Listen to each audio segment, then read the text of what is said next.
ఆంధ్ర తెలంగాణలో తక్కువ ఫీజులతో high quality results ఇస్తున్న ఏకైక సంస్థ తిరుమల్ ఐఏఎస్ ఇన్స్టిట్యూట్. తెలంగాణలో ఈడీ సోదాలు కలకలం రేపుతున్నాయి. మంత్రి పొంగులేటి నివాసంలో ఈడీ సోదాలు సంచలనంగా మారాయి.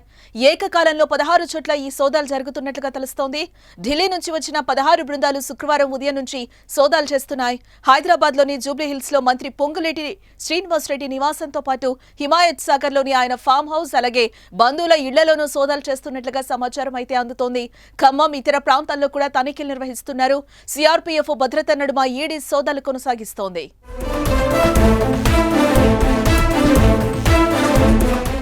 తెలంగాణ ప్రభుత్వంలో పొంగులేటి కీలక వ్యక్తిగా ఉన్నారు. రాష్ట్ర సమాచార రెవెన్యూ శాఖ మంత్రిగా పొంగులేటి బాధ్యతలు నిర్వహిస్తున్నారు. అలాంటి పొంగులేటి ఇంట్లో ఈడీ సోదాలు జరగడం ఇప్పుడు పొలిటికల్ హీట్ ను పెంచిందని చెప్పుకోవచ్చు.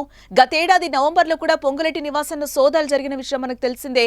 పెద్ద ఎత్తున ఈడీ అధికారులు తనిఖీలు నిర్వహించారు. అప్పట్లో ఈ తనిఖీలపై రాజకీయ దుమారం చెలరేగింది. బీజేపీ ప్రోద్బలంతోనే ఈడీ తనిఖీలంటూ పొంగులేటి ఆరోపించారు. మరోవైపు పొంగులేటి శ్రీనివాసరెడ్డి కుమారుడు పొంగులేటి హర్షారెడ్డి 1.7 కోట్ల విలువ గల వాచీల స్మగ్లింగ్ కేసులో ఇరుక్కున్న విషయం తెలిసిందే.